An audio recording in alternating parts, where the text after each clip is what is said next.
Hello, everyone, and welcome to What's the Tea with Gen X, Y, and Z. We are three generations, three perspectives, one cup of truth. So get ready for a refreshing take on hot button topics. We're going to be brewing up a steaming hot take on today's most pressing issues, where we'll dish on everything from social justice to pop culture. With humor, honesty, and maybe even a little healthy debate, we're going to sip the tea, spill the honest truth, and find common ground across the generational gap. This show is informative, it's insightful, and it's guaranteed to stir the pot. So hello, I am Dr. Melissa, and I am representing the X Factor. And what's up, y'all? I'm Amber, holding it down for us Millennials. And I'm Zion, keeping it real for Generation Z. All right, you guys. So I'm really excited about this particular episode because, we have that at the end of the show, you'll see the questions at what'sthetea.xyz. And we do get in, every week we get in wonderful comments and commentary from our viewers. Today we decided to take on one of the topics suggested by one of our viewers. And that viewer was Maggie. Hey, Maggie. Hey, Maggie.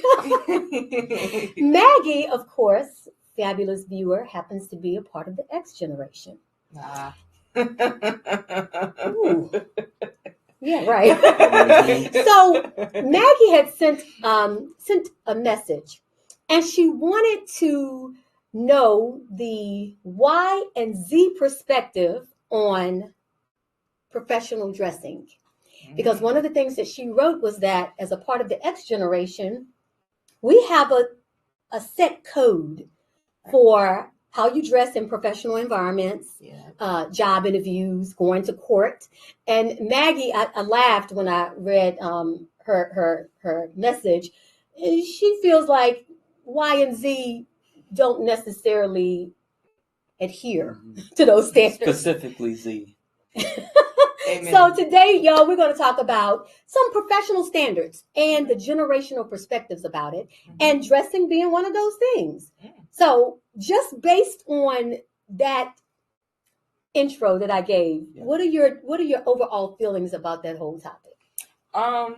When I did start, going for interviews and, going into corporate America, there was this level of expectations that you had to dress a certain way. So me fresh out of high school, and I'm like, I gotta start working. And I look in my closet, and I'm like, these outside clothes. Right. So there was always definitely that expectation that you gotta wear, blouses, button ups, blazers, and slacks, things of that sort. You couldn't just wear your outside clothes to an interview or just in a professional setting. And my mama said, make sure you. I was about to say, where did you get that? Who gave you that? Yes. Okay, who gave you that standard? Mama Bear gave me that standard that I had to go in there and act like I wanted the job. And that means talk like I wanted the job and look like I wanted the job. So I could get the job, right? So. Yeah. Oh, what a concept. What a concept. What about you, Z? So I definitely agree with Amber. I feel like the traditional norm is typically business attire, suits, blazers, that sort of thing. So I'm more of into. I do retain that standard to a certain sense, especially I've had encouragement to uphold that norm. But I do believe it's important to have just a sense of comfort in the workplace, because that is the second most time you spend somewhere besides your bed, hopefully getting at least 8 hours of sleep. So I do believe there has to be a sense of comfort at work as well. So I'm typically more, I'm going to wear now like a collared shirt, khakis, and that's me retaining that sense of professionalism in a way. So here's where I'm going to tip into the deep waters here. Because one of the things with the message from Maggie is she said for Xers, we saw professional standards as respect, right? Yeah. And so I'm going to go ahead on a limb and say this, that, we represent these generations, but we're not monolithic. So these generations are different. People, individuals are different. Right. Yeah. And I will say for the two of you, you are representatives, good representatives of your generation, but you're kind of middle of the road of your generation as well, right. as far as my interactions with you guys. Right. Yeah. Right. For sure. But now let's keep it real. There are a lot of Yers and Zers that wear their outside clothes. They do. They do. It's bad enough to wear it into the workplace, but I have the privilege of interviewing a lot. And I'm going to tell you that way too many occasions that I'm sitting at the table and waiting for the interviewer to come in, the person who's seeking the job. Right, exactly. And I have to maintain my face when they walk in because I'm thinking, I don't think she realized that she got out of bed. I know, like you said, that sometimes we spend 8 hours in bed. Sometimes people actually come to the interview and it's still asleep. They are pajamas. Yeah. You can call them what you want to. There have been a couple times that I've sat in on an interview and I am sure that person got up, hopefully took care of some basic hygiene things, but did not change their clothes from the night before. Right. Can I start my response? I'm sorry. Please do. Okay, so I'm glad you talked about that. I consider myself more of a median. Like, I'm not big into professionalism. Like, you're not going to see me with, I don't like suits. They're very uncomfortable. So I got to be authentic as well and be comfortable, especially if I'm going to be somewhere for 8 hours, while still retaining a sense of professionalism. Right. So I consider myself more a median. So I want to start my segment off with just to personify with an example. I have a friend, I'm not going to disclose that individual's name, who showed up to an interview with a cap hat, a white tee, and some black ripped jeans. Okay, for a job interview. The wife beater white tee or the one with the sleeves? White tee with the short sleeves. Ooh. Yeah. Ooh. And I think some J's. Which I feel like shoes aren't too important, but as long as you have because you can dress the up top and bottom, like you can put that together. So I had a friend that done that. So I feel like depending, that was brutal. I guess I don't know. I don't really know how to explain it, but depending on the Zier, some Ziers really do appreciate, like, still upholds that like sense of professionalism where it's like but I don't have to be excessive with it, right? You know, where to the point is. Did he get the job? It's not authentic. Listen, everybody wants to know, did he actually get the job? That was going to be my question. Okay, I was going to refrain from that part, but if I have to be honest, because I'm all about authenticity, no, he did not get the job. Hey, okay. But that person's name won't be disclosed. Amen. But you want to know, I feel like it also comes down to like the education behind it, right? Mm-hmm. So like I know when I was in school, we had to take some classes that would, help you with resume writing and let you know about what you need to look like, the things you need to say when you're going to these job interviews, where we even had mock interviews when we were in school. So I feel like it's getting to that degree where a lot of people aren't too educated behind how they are supposed to go to these interviews to get jobs. And then there's also a part where I'm just like, after COVID, people ain't come back to work. They didn't want to work. Did not. So it's like some people just go just to say they did it because I don't even think they really do want to get the job. They just want to check it off and say, yeah, I did it. So, I feel like it's different. It's the education behind it. And do they actually really want to do it? They just checking a box off saying they did it? Right. Well, my response to that, I agree to an extent. I think there is education behind it. However, I also do feel like depending on the time period, it's reflective of whatever those norms are at the time. For example, you got the 70s, it was very heavy, like business attire. Okay. Then when we kind of migrated to the 90s, it got more into just the slim foot collared shirt, and then it kept evolving, so on and so on. So yes, it's definitely like a science behind it, but then it also evolves as well. That's why now you see a lot more bright colors instead of more bleak, dark colors, because that wasn't a thing before. Before it was more neutral colors, white and black. Like having bright colors were excessive. So. Okay, let me jump in on that because it does. That's how it was in the 70s. The big thing about this episode, you guys are going to notice is that I am really to ensure that Maggie gets what she asked for. Yes. I'm really going to allow us to hear the Y and Z perspective. We know what the right perspective is, right? So we're just trying to figure out how they're filtering it. But here's what I will say.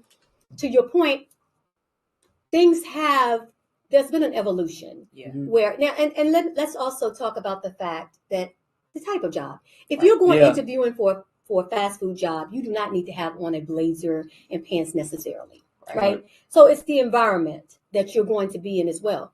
Now, unfortunately, for my business, it's a professional environment that requires people with high licensures and stuff like that. Yeah. So I'm always taken aback when individuals that are coming to interview for licensed positions, positions that requires master's degrees and beyond, and you come in as if you're interviewing for, a fast food place. It's a little off-putting.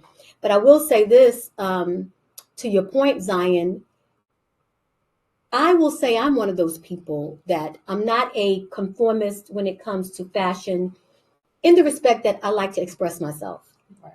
So I'm not one of those people that follow a whole lot of the rules. Oh, you can't wear this after Labor Day, and no.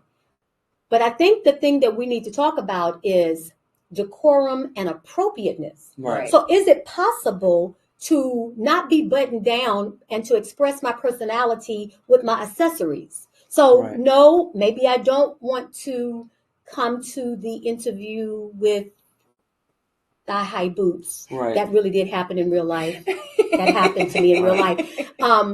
Because that's part of my personality. Maybe I want to express my edginess and my quirkiness in another way. Right. A pop of color with a scarf or earrings, something like that. Right. And to respond to that real quick, I'm love that you talked about just self-expression, and typically through our attire, we typically want to express ourselves. So I think that's very important. A lot of that, I think, is dependent on the employer, not in the sense of an interview, but just after you get the job in the actual professional environment.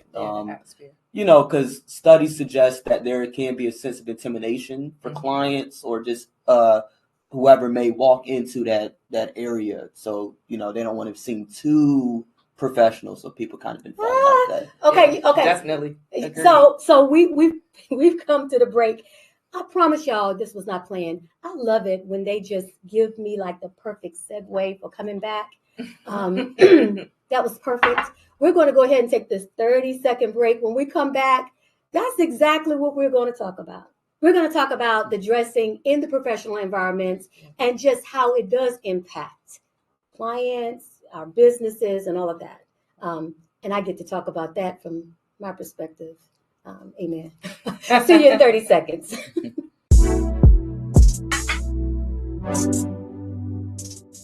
Catch the wave of success with Standing on Business with Dr. Melissa. Unlock your purpose, align it with your entrepreneurial spirit, and witness your business thrive. This isn't just about authenticity, it's about building a foundation so solid, your business becomes synonymous with profitability.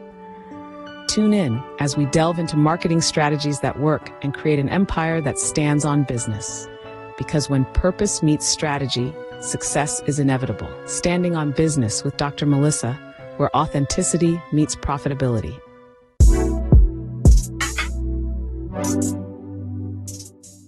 Okay, so welcome back to What's the Tea with Gen X, Y, and Z. Before the break, we've been talking about professional attire and clothing and professional standards based on a generational perspective.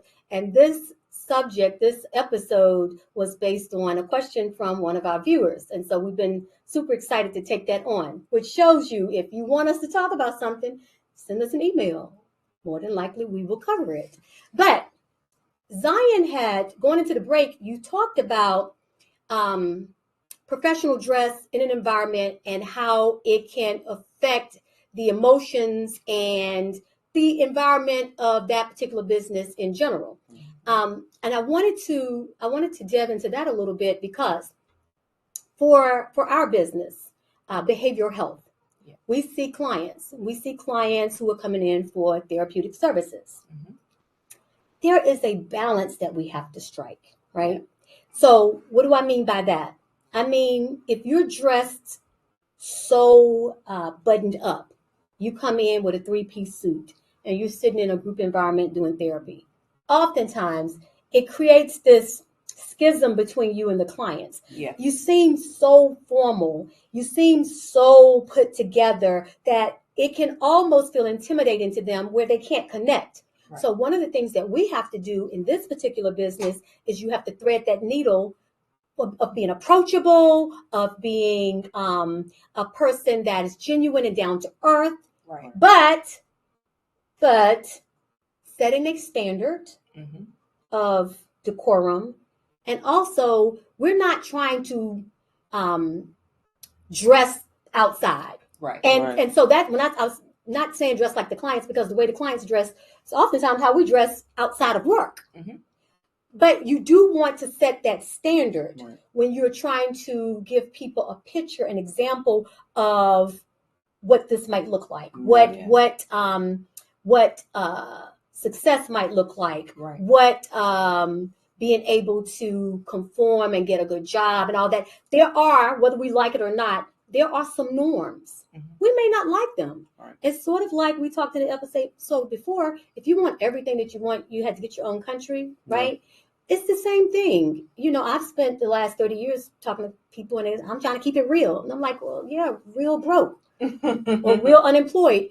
Yeah, I understand being genuine and authentic, right. but also respecting social norms. Right. Because if you've got to go to court, I'm sorry, that's not the time to express yourself. It's not. Right. It's really not. So I just wanted to throw that out there too, that believe it or not, we're not just talking about some frivolous kind of topic. Right. The way that we dress, the way that we present ourselves has huge ramifications on things. Yeah. And just to kind of piggyback off of what you were saying about it's a time and a place basically for how you wear certain attire.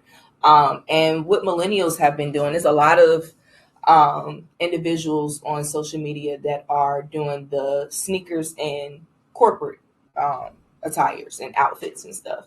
And that's not to say, because some other norms that are going around is just because you see somebody with some red bottoms on or, you know, pricey clothing and shoes where, because this is corporate, you got to wear heels and you got to wear those pricey items so you can be of a standard that you think that's what that is. And honestly, it's not.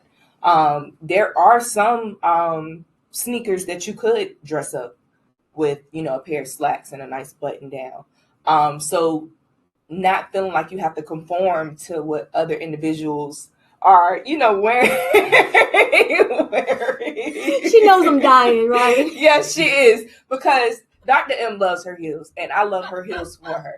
However, I am a person that cannot always wear heels every single day. And don't get me wrong, she be doing it. She do. But she's 5'2". That's the other thing too. And she is 5'2". I'm like 6'2" with heels. So therefore, you know, I can't do it. But I'm not saying that there's it's nothing wrong with it. But you know, sometimes, like Zion was saying, comfort goes a long way. It's some women out here that don't like or don't probably own a pair of heels.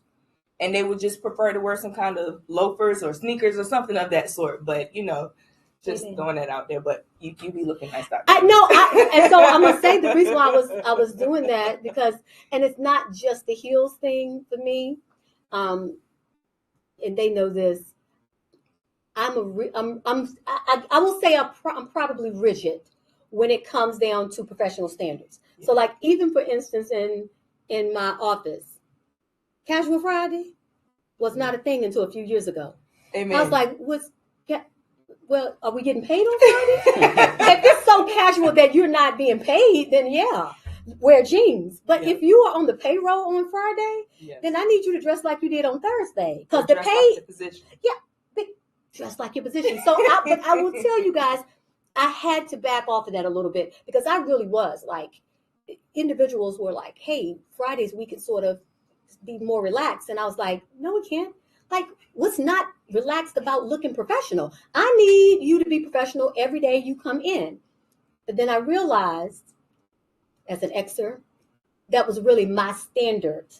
I have my own standard of professionalism. Yeah. That does not mean that it's the be all end all. And so I had to learn that maybe it's okay to bend the rules wearing sneakers and it might be all right. See, look, that's one less day that we have to try to figure out a business outfit. Okay. And I know we all can agree with just one less day that we got to try to put lay your something outfits together. out for the week, and that way you don't have to. That's a lot of work too, y'all. Nah. I'm sorry, Zach. No, you're good. You're good. Nah, I definitely agree. I think everybody's apparel or just presentation paints a picture and kind of establishes a narrative as well. So you made a good point when you talked about just you want to go to court. Not even the court analogy. The analogy just in regards to what we do and just clients and then the facilitator. A facilitator should be distinguished from a client, not from a sense of superiority, but as a sense just for roles, and not to develop a too intimate, strong relationship that can exceed work boundaries. So boundaries have to be established. So when you think of the idea that a narrative is established from your presentation, that should make you a little more reluctant to be too casual. Because as I mentioned earlier, there has to be a sense of professionalism as well, in any job, you know. And I'm not much of a conformist, I would say, you know, especially when you think that some companies, you know, make you wear certain clothes. So when you think of a corporate job where you have a little bit more freedom, I do think it's important to express individuality as well and self-expression, but that doesn't I guess exceed that of just what is permitted in a work environment, in a professional environment. Right. So, you know, sneakers and all that, you know, that's cool. I think that's probably the most you could get away with, you know. So. Oh yeah, definitely. And, you know, not even just with, you know, sneakers and attire, you know, other ways people express themselves is by their hairstyles, you know, their nails. And, you know, it's certain jobs where sometimes they can't, you know, express themselves in that way. And like for me, and I'm always grateful for Dr. M for not being so strict on, you know, nail colors or, you know, certain hairstyles. Now, don't get me wrong. Sometimes we can go too far, because I'm not saying I'm going to walk outside with orange color hair or pink color hair. No shade to anyone that does, but that's not what I'm saying is, if that's how you express yourself, then fine. But being able to do that is an amazing thing without having restraints to that. Exactly. Like I said, too, when you think of majority of your day is at a workplace environment, it's important because if it's too professional where you don't even feel like you can express yourself. And you just like, I feel like that doesn't really boost morale, and then it becomes a sense of fatigue as well, where it's like it almost make going to work draining. Like it should be a little bit of freedom, you know, in a workplace environment. Making people want to rebel. Let me say this: what I love about, and I'm being so serious right now. What I love about the opportunity to sit between two really extraordinarily bright individuals from a different generation is that I really do learn something every time. Let me tell you what just happened, because what you did, you started talking about hairstyles and stuff like that. And it took me back to a time when I was in my 20s and I had gone for an interview somewhere and my hair was braided. And I'm pretty sure I didn't get that job because my hair was braided. Because I didn't fit the look, the norm that somebody else had set. So braided hair for this individual was unprofessional. So then we get into the assimilation that we have to do sometimes, even based on ethnicity or gender. And so even while you were talking, there was a little bit of a check that I felt with that, because it reminded me that even while I sit here as an Xer and say, this is the standard, this is my standard of what professionalism looked like. It took me back to a time when I was on the other side of somebody else's expectation or standard Exactly. that I didn't fit. Exactly. And it wasn't that I wasn't smart enough, and it wasn't that I didn't have the right experience or education. I just didn't have the right look. Right. And I was unwilling to assimilate a part of who I am. Because there are some people that will look, and I have been in situations where even for me, I'm a woman who wears my hair naturally. My choice. Do I feel like I should have to do something to my hair to make it do something different than it's designed to do in order to fit in? I shouldn't have to. Right. So even with that, it was that was so good, because when we do talk about these norms and these standards, we have to be sensitive to the fact that sometimes the people that are in power, me in this case now, when people come in for an interview, I'm in a position of power to hire them or not hire them. Right. That we're filtered through that person's standard. And so for all of us, it would behoove us to be sensitive to not make the standard so specific to us. So for instance, because I'm 5'2" and I need to wear heels, I need to wear them, y'all, so that I don't disappear off the plane. You can see me. That doesn't mean everybody has to do that. Right. Now, here's what I'm going to say and allow you guys to jump in as we wrap up. We talk a lot about individuality. We talk about being authentic. We talk about being comfortable and all of that. But here's the thing I'm going to throw out. The caveat to that is, oftentimes, we are judged by appearance. Of course, definitely. Right? Before a person knows how smart you are, how brilliant you are, how hard you work, how punctual you are, they're going to make that assessment based on how you present yourself. Absolutely. So when we say, my comfort takes precedent over everything, it's almost like when Amber said, her mom said, you better dress like you want to get that job. Right. Absolutely. Right? So how do we balance individuality, the ability to be authentic and to express ourselves, with the norms in the environment? Yeah, I think it has to be like, we have to have a middle ground with it, especially if we already know the kind of career path that we're going and what individuals in that career path maybe look like, or how it is already versus to how you are individually. It's some things that you're going to have to alter if that's the career path that you want to go on. And if that's not the career path that you want to go on, and you're not willing to alter some things to be able to, go down that path, then maybe that's just not the path for you.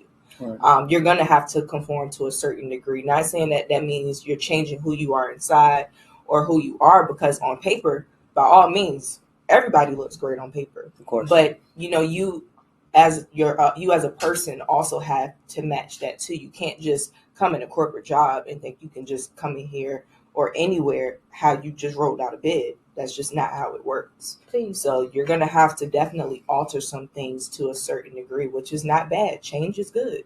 Amen. Mm-hmm. Well, unfortunately, I don't have any additional input, but I'm just going to go ahead and agree with y'all and remark at the points I do agree with. Like you said, as I mentioned before, there's a narrative based on your presentation 9 out of 10 times, and that's just the way it is. So there does have to be a balance between comfort and professionalism.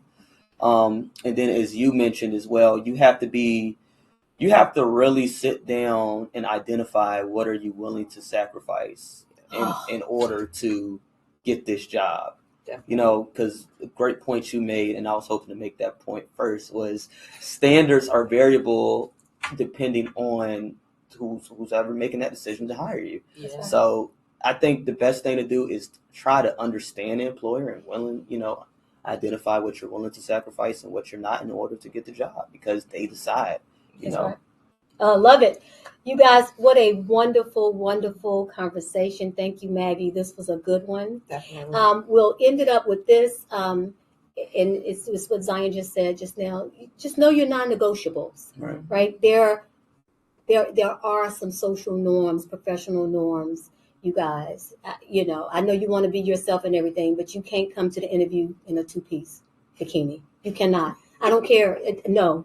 Please don't do that. Not in this age. Please don't do it. Who knows what the future may hold? Who knows what the future may hold? But not in this age. Just don't do it. So understand the baseline norms, but also understand that you have every right to be authentically you and to set your non-negotiables. There are some things, if I want to get this job, if you need me to wear a skirt instead of pants, and I want this job, I'll wear a skirt. If you want me to change my hair, if you want me to lose 15 pounds so that I can fit this environment, that might hit the non-negotiables, because now we're going beyond the professional standard. Okay, we're getting to the point of assimilating and basically you telling me that who I am is not good enough, and that's a whole nother show. But so want to just thank you guys so much. Listen, you guys, let's keep this conversation brewing. Remember, we got to ask questions, we got to listen to understand, and acknowledge the unique challenges that each generation faces. And then, as always, we got to look for common ground, because trust me, it's there. So until next time, let's keep sipping and let's keep talking. Tune in next week for another thought-provoking and entertaining conversation that bridges the generational gap, one cup at a time.